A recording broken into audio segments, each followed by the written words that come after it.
오늘도 새벽을 깨우며 하나님의 은혜 가운데 넣으신 우리 모든 성도분들을 진심으로 환영하며 축복합니다. 사랑과 은혜가 많으신 우리 하나님 아버지, 오늘 아침도 하나님의 은혜 가운데에 우리가 잠을 깨어 하나님의 은혜와 사랑의 자리로 나올 수 있게 하시니 참으로 감사합니다. 하나님이 오늘 이 아침 하나님의 은혜를 기억하며 나온 우리 모든 주의 백성들에게 하나님 한량없는 은혜가 풍성하게 부어지기를 간절히 소망드리옵나이다. 주님, 그리하여 이 땅 가운데에 은혜가 없이 못 사는 우리 모두가 하나님의 풍성한 은혜를 힘입어 이 오늘 하루를 믿음과 말씀으로 살아내는 귀한 주의 백성들 될 수 있도록 인도하여 주시옵소서. 주님, 험한 인생길 살아가는 우리 모든 주의 성도들 오늘도 함께하여 주사 늘 우리 맡은 자리에서 하나님의 영광을 드러내며 그 어느 곳에서나 늘 주님과 동행하는 하루 될 수 있도록 도와주시옵소서. 주님, 특별히 육신과 질병으로 힘든 자 주님 함께하여 주셔서 오늘도 그 모든 육신의 질병과 아픔들을 주께서 만져주시옵소서. 어서 빨리 회복케 하여 주시고 그래야 우리가 주님 앞에서 다시 믿음의 자리와 은혜의 자리, 회복의 자리를 얻을 수 있도록 역사하여 주시옵소서. 주님, 사랑하는 개항교회를 기도합니다. 주께서 사랑하는 대한교회를 이 땅 가운데 세우사 하나님의 은혜와 복음을 전파하게 하시며 구원의 방주로서 이 지역에 하나님의 놀라운 복음을 전하게 하시니 참으로 감사합니다.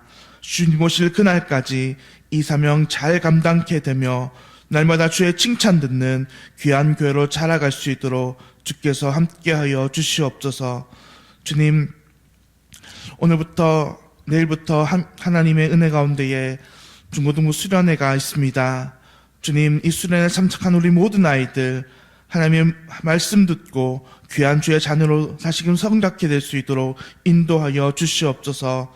주님, 집회 때마다 함께하여 주시고 이 모든 시간 순서마다 함께 하심으로 말미암아 아무런 안전사고 없이 지켜주시고 특별히 강서를 세우신 정찬도 목사님 붙들어 주셔서 귀한 주의 말씀들이 강단 위에서 선포되어지고 나아갈 때에 복음과 구원이 무엇인가를 잘 알아듣고 성령 하나님께서 그들 가운데에 놀라운 구원의 은혜를 허락하여 주시옵소서. 오늘도 하나님의 말씀을 듣습니다. 주님, 이 시간 함께하여 주시고 주의 은혜가 충만할 수 있도록 역사하여 주시옵소서. 감사드립니다. 예수님의 이름으로 기도드리옵나이다. 아멘. 오늘 우리에게 주신 하나님의 말씀은 마태복음 13장 1절부터 23절까지의 말씀입니다. 마태복음 13장 1절부터 23절까지의 말씀입니다. 그날에 예수께서 집에서 나가사 바닷가에 앉으심에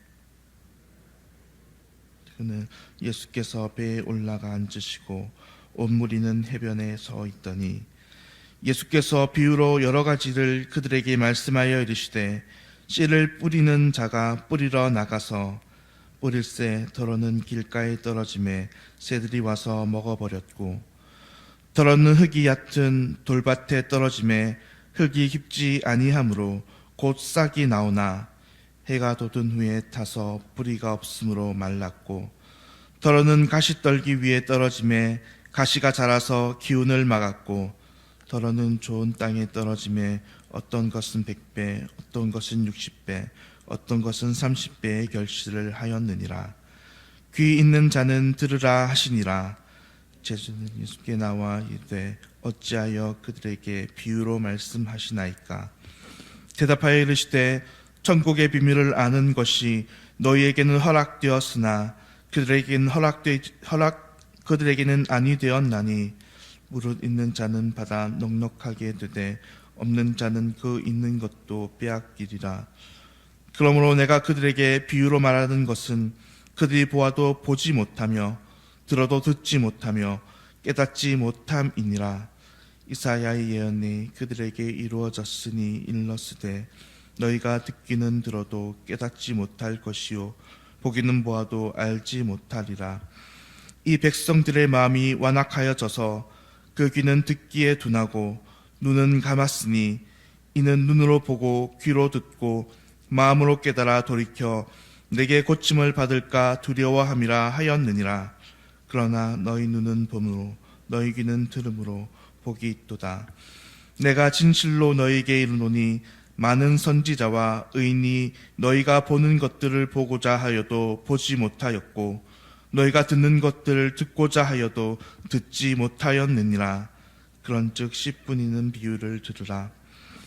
아무나 천국 말씀을 듣고 깨닫지 못할 때는 악한 자가 와서 그 마음에 뿌려진 것을 빼앗나니 이는 곧 길가에 뿌려진 자요 돌밭에 뿌려졌다는 것은 말씀을 듣고 즉시 기쁨으로 받되 그 속에 뿌리가 없어 잠시 견디다가 말씀으로 말미암아 환난이나 박해가 일어날 때에는 곧 넘어지는 자요 가시떨기에 뿌려졌다는 것은 말씀을 들으나 세상의 염려와 재물의 유혹에 말씀이 막혀 결실하지 못하는 자요.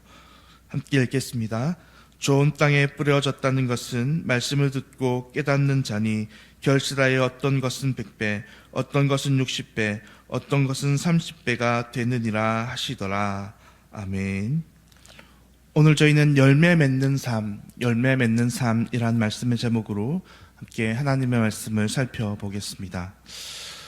오늘 하나님 말씀 가운데에 예수님께서는 이제 드디어 이 마태복음 13장에 이르러서 본격적으로 이 제자들과 예수님 따르는 무리들에게 비유의 말씀으로 하나님의 말씀을 전파하십니다. 그 첫 번째로 예수님께서는 오늘 이 제자들에게 네 가지 밭의 비유를 가지고 하나님의 말씀을 선포하십니다. 이것은 네 가지 밭의 비유는 예수님의 말씀, 즉 하나님의 말씀을 어떻게 받느냐는 이 비유의 말씀이십니다. 그러니까 네 가지 비유의 밭을 통해서 과연 어떤 밭이 하나님의 말씀을 잘 받아들이고 또 어떤 밭이 그 말씀을 받아들여서 많은 결실을 맺느냐는 그런 말씀이십니다. 우리가 익히 잘 아는 이 말씀을 한번 살펴보면 이 첫 번째로 예수님께서 말씀하시는 밭은 길가밭입니다. 이 길가밭은 이 마음밭이 부드러운 밭이 되어야 한다는 예수님의 교훈이 담겨져 있습니다. 길가밭은 어떤 밭입니까? 길가밭은 그 밭이 딱딱함으로 씨앗이 그 밭에 떨어져도 그것이 뿌리를 내리지 못하는 밭을 의미하는 것입니다. 뿌리가 도저히 이 땅을 뚫고 들어가야 되는데 길가는 단단하고 딱딱해서 그 뿌리가 도저히 밑으로 차고 들어가지 못하는 것입니다. 그래서 예수님께서 말씀하십니다. 뿌리가 차고 들어가지 못함으로 이 악한 자라고 표현하는 사단이 와서 그 씨앗을, 그 열매를, 그 말씀을 빼앗아 간다라고 말씀하시는 것입니다. 그러니까 하나님의 말씀을 받고도 그 말씀을 도저히 마음의 완악함으로 말미암아, 하나님의 말씀을 받고도 그 말씀에 대한 기대함이 없음으로 말미암아, 사모함이 없음으로 말미암아 그 말씀에 뿌리조차 내리지 않는, 도저히 그 어떤 조그만 시작조차 하지 않는 그 밭의 상태를 바로 이 길가밭이라고 말씀하시는 것입니다. 우리에게는 그러면 어떤 마음이 필요합니까? 하나님의 말씀을 받을 때에 완악하지 않고 부드러운 마음이 필요합니다. 말씀을 받을 때에 판단하려 드는 마음이 아니라 하나님의 말씀을 마치 어린아이같이 받아들이는 그 부드럽고 하나님의 말씀을 사모하는 마음이 필요하다는 것입니다. 그럴 때 비로소 이 밭에서 말씀의 싹이 나고 잎이 나고 많은 열매가 내린다는 말씀입니다. 두 번째 밭은 무슨 밭입니까? 두 번째 밭은 돌짝밭입니다. 돌밭입니다. 이 돌밭은 굳건한 믿음이 있어야 한다는 말씀이십니다. 이 돌밭은 이 앞에 길가밭과는 다르게 뿌리는 내리는 밭입니다. 하지만 이 뿌리는 내리지만 그 밑에 돌들이 많기 때문에 뿌리가 깊이 깊이 있게 뿌리 내릴 수 없는 밭을 이야기합니다.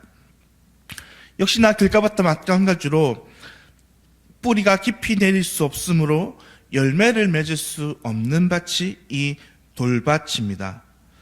이 밭은 하나님의 말씀이 이 밭에 떨어졌다 하지만 이 돌로 상징되는 이 고난과 박해가 이 밭에 있음을 의미합니다. 기본적으로 믿음이 깊지 않으니까 하나님의 말씀을 듣고 잠시나마 그 하나님의 말씀을 받는데 조그만 고난과 조그만 박해 속에서도 그것을 이기지 못해 쉽게 하나님의 말씀을 잃어버리는 자들입니다. 그러므로 열매 맺는 자가 되기 위해서는 어떻게 해야 할까요? 하나님의 말씀에 대한 부드러운 마음과 함께 또한 그것을 받고 깊이 지킬 믿음이 필요하다는 말씀이십니다. 세상의 고난과 핍박에서도 맞서 흔들리지 않는 신앙, 어떤 믿음으로도 하나님의 말씀을 잃어버리지 않는 신앙이 밭에 필요하다는 말씀입니다. 세 번째 밭은 가시밭입니다. 가시밭은 세상의 염려와 고난과 근심이 가득한 밭을 의미합니다. 가시밭이 돌밭이 조금 자라다가 부딪히는 것처럼 이 가시밭 역시도 마찬가지로 조그만한 이 성장이 있지만 더 이상 나아가지 못하는 밭을 의미하는 것입니다. 돌밭은 외부로부터 환난과 박해와 핍박이 있지만 이 가시밭은 이 내부의 걱정과 근심으로부터 오는 밭입니다. 구체적으로는 이 세상의 염려 혹은 재물의 유혹 등을 이야기합니다. 그것이 가시가 되어서 마음의 가시가 되어서 믿음이 자라지 못하고 열매를 맺지 못하도록 막는 것입니다. 그러므로 좋은 마음밭이 되기 위해서는 세상의 것이 아닌 하나님의 것을 사랑해야 합니다. 내세를 사랑하는 마음이 필요하다는 의미죠. 우리는 마음으로부터 오는 이 가시덤불과 같은 이런 고민거리들이 아니라 하나님 나라의 것, 하늘의 것을 사모하는 그런 마음들이 필요하다는 것입니다. 세상을 바라보기보다 천국을 바라보며 살아야 합니다. 그럴 때 예수님께서는 이 많은 말씀의 열매를 맺는 신앙인이 될 수 있다라고 이야기하십니다.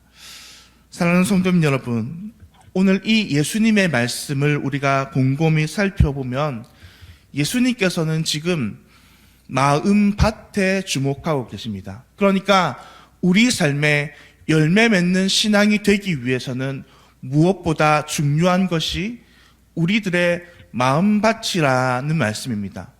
예수님께서 주목하시는 것은 이 씨앗에 있지 않습니다. 우리는 흔히 그렇게 생각합니다.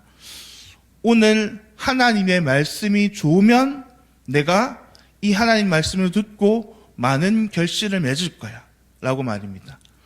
오늘 들은 하나님의 말씀, 오늘 내가 들은 이 하나님의 말씀이 어떠하면 내 삶에 은혜가 많을 거야. 우리는 흔히 그렇게 생각합니다. 하지만 예수님께서는 그렇게 말씀하지 않으십니다.